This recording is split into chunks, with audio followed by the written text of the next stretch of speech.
High welcome to SR media.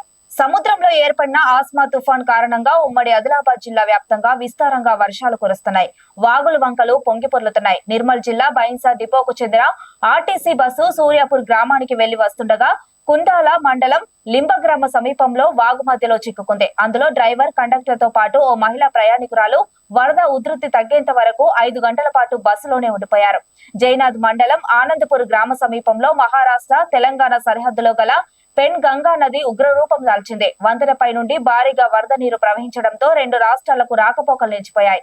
అలాగే తాంసీ మండలంలోని మత్తడివాగు, జైనాథ్ మండలంలోని సత్నాల, నిర్మల్ మండలంలోని కడం, కొమరంభీం, ఆసిఫాబాద్ జిల్లాలోని కొమరం ప్రాజెక్టులో భారీగా వరద నీరు వచ్చి చేరగా అధికారులు గేట్లు ఎత్తివేసి దిగువ ప్రాంతాలకు నీళ్లను వదిలారు. వాగులు, నదులకు సమీపంలో ఉన్న పంట చేళ్లు నీట మునిగాయి. మరో 2-3 రోజులు వర్షాలు కురిసే అవకాశం ఉందని ప్రజలు అప్రమత్తంగా ఉండాలని అధికారులు సూచిస్తున్నారు.